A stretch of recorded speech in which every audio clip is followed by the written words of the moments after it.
यही गुरु द्रोण एकलव्य का अंगूठा कटवा के आ गए थे अर्जुन के हित में, क्योंकि तब संभावना थी कि अर्जुन सम्राट बनेगा। तब इन्होंने एकलव्य को इंकार कर दिया था शिक्षा देने से। क्यों? क्योंकि शूद्र था। और तुम कहते हो मौजूदा हालात बिल्कुल पसंद नहीं। निर्मल घोष, एकलव्य को मौजूदा हालात उस समय की पसंद पड़े होंगे। उस गरीब का कसूर क्या था? अगर उसने मांग की थी, प्रार्थना की थी कि मुझे भी स्वीकार कर लो शिष्य की भांति, मुझे भी सीखने का अवसर दे दे दो, लेकिन नहीं, शूद्र को कैसे सीखने का अवसर दिया जा सकता है? मगर एकलव्य अनूठा युवक रहा होगा। अनूठा इसलिए कहता हूं कि उसका खून नहीं खोला।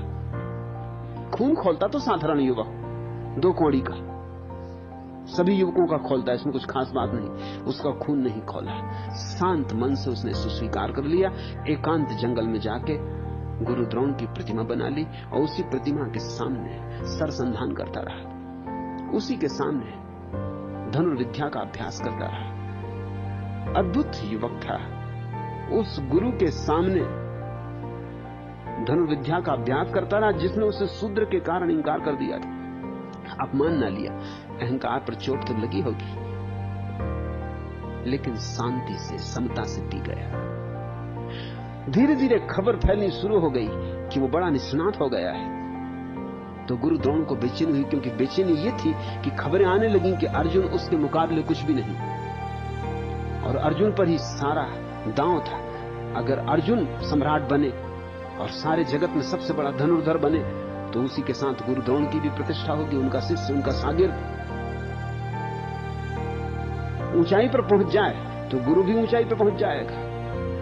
उनका सारा का सारा न्यस्त स्वार्थ अर्जुन में था, और एकलव्य अगर आगे निकल जाए तो बड़ी बेचैनी की बात थी। तो ये बेशर्म आदमी जिसको कि ब्रह्मज्ञानी कहा जाता है, ये गुरु द्रोण जिसने इंकार कर दिया था एकलव्य को शिक्षा देने से, ये उससे दक्षिणा लेने पहुंच गया। शिक्षा देने से इंकार करने वाला गुरु जिसने दीक्षा ही न दी, वो दक्षिणा लेने पहुंच गया। हालात बड़े अजीब रहे होंगे। शर्म भी कोई चीज होती है, इज्जत भी कोई बात होती है, आदमी की नाक भी होती। ये गुरु द्रोण तो बिल्कुल नाक कटे आदमी रहे होंगे। किस मुंह से जिसको दुत्कार दिया था उससे जाके दक्षिणा लेने पहुंच गए। और फिर भी मैं कहता हूं एकलव्य अद्भुत युवक था। दक्षिणा देने को राजी हो गए उस गुरु को जिसने दीक्षा ही नहीं दी कभी। ये जरा सोचो तो, उस गुरु को जिसने दुत्कार दिया था और कहा कि तू शूद्र है, हम शूद्र को शिष्य की तरह स्वीकार नहीं कर सकते। बड़ा मजा है, जिस शूद्र को शिष्य की तरह स्वीकार नहीं कर सकते उस शूद्र की भी दक्षिणा स्वीकार कर सकते हो। मगर उसमें षड्यंत्र था, चालबाजी थी।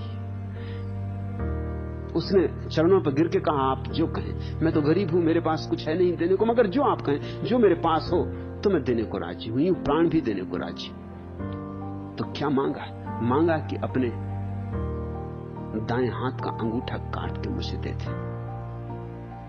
जालसाजी की भी कोई सीमा होती, अमानवीयता की भी कोई सीमा होती, कपट की, कूटनीति की भी कोई सीमा होती। और ये ब्रह्मज्ञानी उस गरीब एकलव्य से अंगूठा मांग लिया, और अद्भुत युवक रहा होगा निर्मल घोष, दे दिया उसने अपना अंगूठा। तत्क्षण काट के अपना अंगूठा दे दिया, जानते हुए कि दाएं हाथ का अंगूठे कट जाने का अर्थ है कि मेरी धनुर्विद्या समाप्त हो गई, अब मेरा कोई भविष्य नहीं। इस आदमी ने सारा भविष्य ले लिया, शिक्षा दी नहीं, और दक्षिणा में जो मैंने अपने आप सीखा था उस सबको विनष्ट कर दिया। ये अर्जुन के पक्ष में उसका अंगूठा काट लाए थे। हालात अच्छे नहीं थे, हालात कभी अच्छे नहीं रहे, हालात बहुत बुरे थे। असल में हालात बहुत बुरे थे, इसलिए तो आज बुरे। ये तो आज कैसे बुरे हो जाते? आज आया कहां से? ये सारे कलों की निष्पत्ति है। वो जो बीत गया अतीत, उसका ही निचोड़ है, उससे ही तो पैदा हुआ है। हम कहते हैं वृक्ष को उसके फल से जाना जाता है, बाप को उसके बेटे से जाना जाता है। तुम्हारे वर्तमान से तुम्हारे अतीत का पता चलता हो, और तो कोई पता चलने का आधार नहीं होता। तुम्हारा वर्तमान कह रहा है कि तुम्हारा अतीत बहुत बदतर था। इसलिए पहली तो बात, अगर तुम ध्यान में उतरोगे तो तुम्हें यह दिखाई पड़ेगी कि हालात हमेशा से खराब थे। मामला आसान नहीं।